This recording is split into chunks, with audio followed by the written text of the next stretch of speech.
space alien bastards on their way here with an imminent arrival time, and how we're all going to face them. And then apparently these space alien bastards, how they know this, I'm really uncertain. I didn't get a grasp of how they know these guys are motivations, etc. From the book. But in any event, they're of the opinion that, you know, we face a big nasty, and they're going to try and do something about it.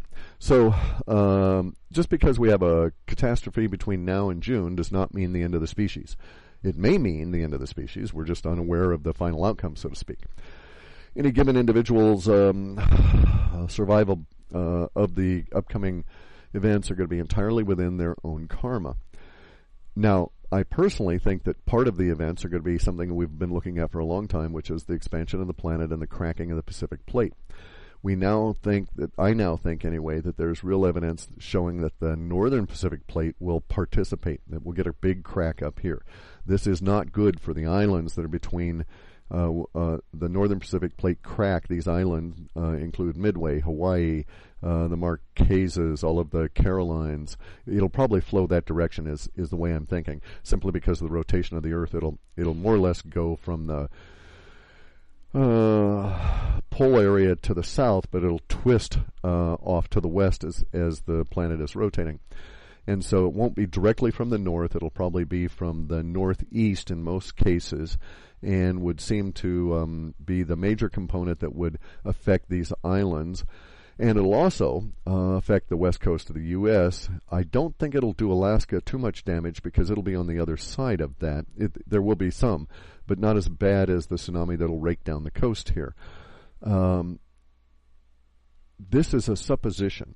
If the plate cracks as we think, in the place that I think, and I have evidence that I can go into, if you really care about it, it's kind of moot in terms of we won't know until it happens.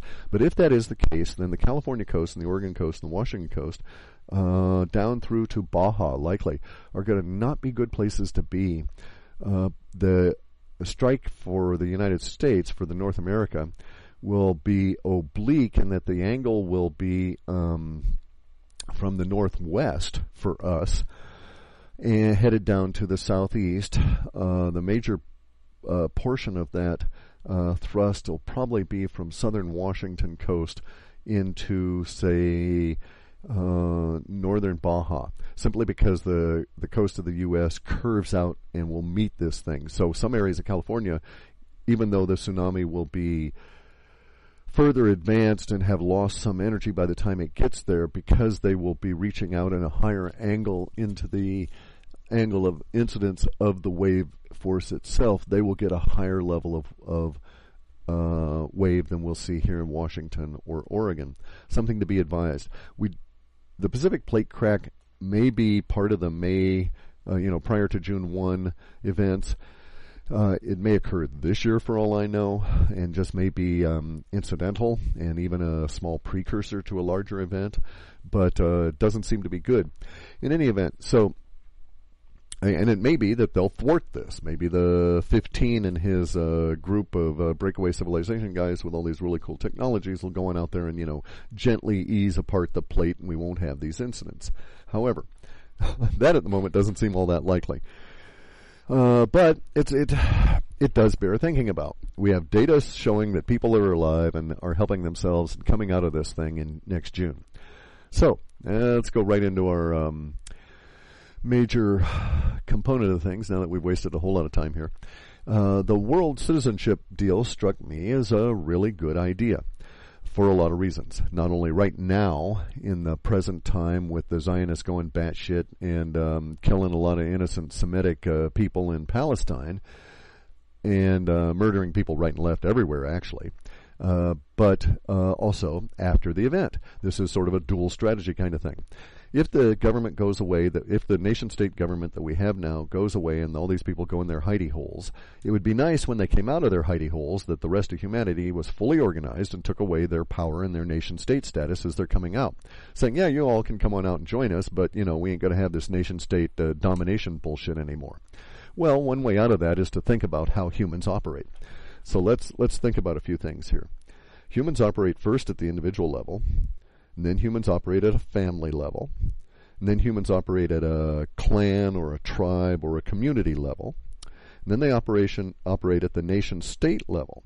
Now, if you're an individual in a family and there's a squabble within that family, what happens? Well, these days, modern society in the Americas, somebody from quote authority shows up. One of your neighbors calls the cops, and there's a domestic dispute.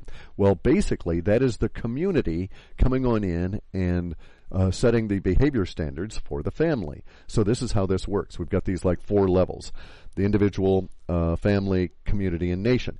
At each level higher than the level below is the level in which domination is asserted as to behavior standards. And that's really all we can enforce. We can't change mindsets or any of this kind of stuff. All we can do is enforce basic behavior standards. So, if we note that the Child Protective Services is a threat, if you're too loud with your domestic dispute and all of this, there's all these various levels at which the community involves itself with the nation state in enforcing the behavior standards for the family below it. And you'll even see the family sometimes threaten the individual, usually errant teenager, with with involvement with the community and or the nation state. In other words, if you keep misbehaving, I'm going to, throw you to Child Protective Services, something like that. So each layer below the layer above it uses that layer as a psychological tool as well as a physical threat for behavior control. And that's really all it is. Now, nation states have a real problem because there is nothing above the nation states to control their behavior. We're all on a single planet. Now, if we were on multiple planets and the nation states were fighting it out in the asteroid belt, who would care? Who would give a rat's ass except for the asteroids? But in our case, we wouldn't, because it wouldn't be affecting us. But our whole planet is so tightly bound that any activity from any of these errant nation states affects all of us continuously and individually. We're all, especially with modern communications, ever since the invention of the telegraph and the first in 1844, the first transcontinental telegraphs, and then by the late 1850s, the beginning of the global state with the international cables under the ocean. Now, from that period on, humanity was different in the same way that the internet has made us different. And we can't tolerate this behavior anymore. It's no longer a case of violence in a family. It's no longer a case of violence in a community. We've now got the issue of violence at the nation-state level, and nothing to enforce behavior standards. The problem is with these damn nasty nation-states is they've got like serious damn weapons.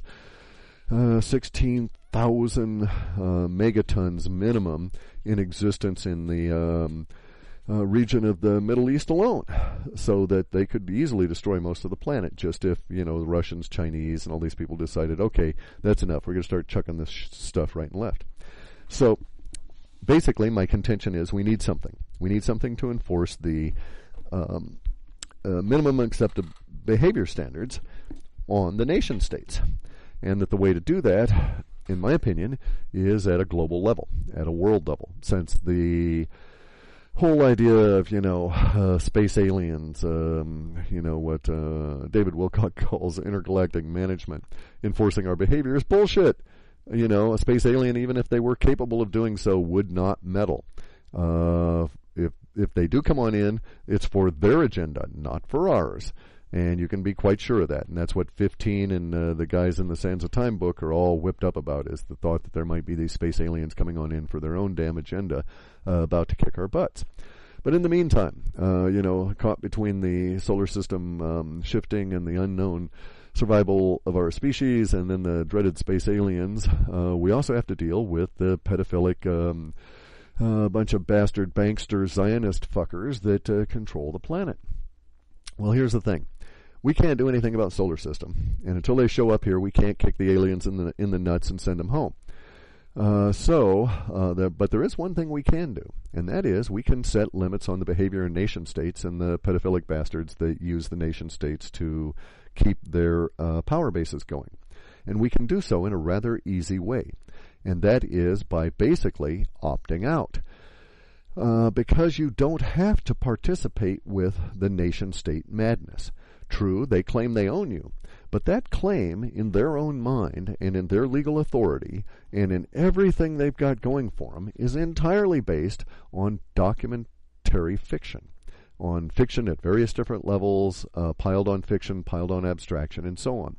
And what they have done is they have masked what has been described as common law among humans with various forms of documentation overlaid upon documentation until everybody's got so confused you can't do anything. And then they have all this mind control and all the other crap going on, which prevents us from ever really examining the issues that are thwarting our progress as a species.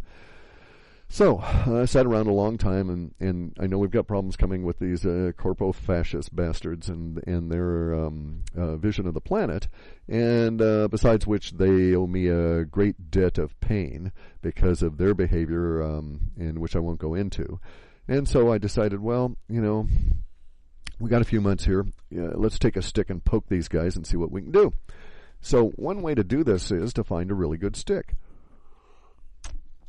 One of the things I'd thought about was, well, it's quite true that if one stands up and declares oneself to be a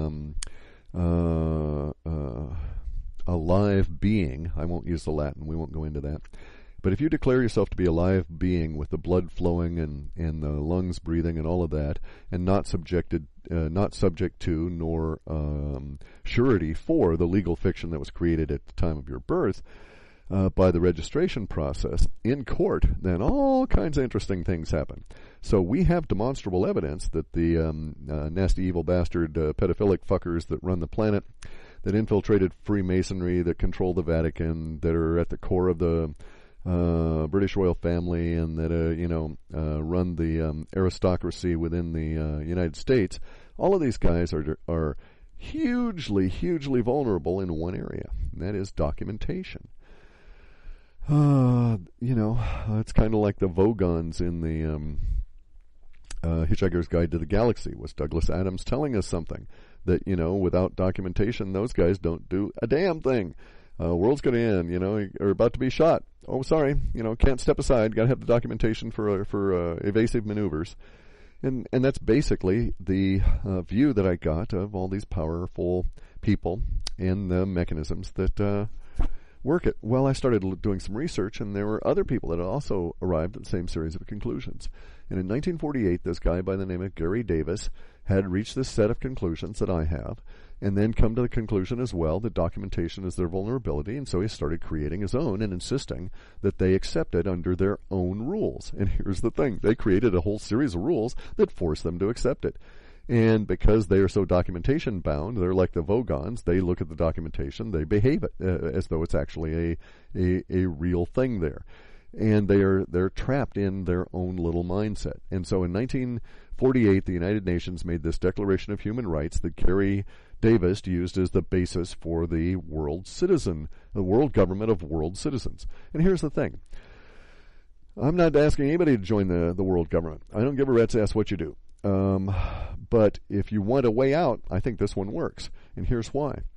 There's no board of directors on this world government. There's no Congress. There's no president that can tell you to do anything. There's no extra individual authority over the world citizen. At the very top of the pyramid is the individual world citizen. And there's a whole lot of power vested in that individual world citizen. If you read through Gary's books and look at the philosophical underpinning for why and how this organization, which is a self-organizing collective, works, you will note there's no attempt to coerce. This is a service organization. It is not service to self. It is service to others, service to the planet. But it is doing so with a rational basis, and that rational basis is common human law. If you want to investigate that, go and start looking at the Franco Collins stuff off of my site. There's a lot of people talking about common law and how to set yourself up as a common law citizen and so behave. Now, see, here's the beauty of it. Right now, the nation states have us all in a nasty position. So, for instance, I'm sitting here in the United States, and I'm saying that the Queen of England is a badly dressed, pedophile and or an apologist for her husband and son who are pedophiles and her whole family of pedophiles. And beyond that, these people exist because of crime, that they are stealing, they produce nothing on the planet, they're worse than parasites.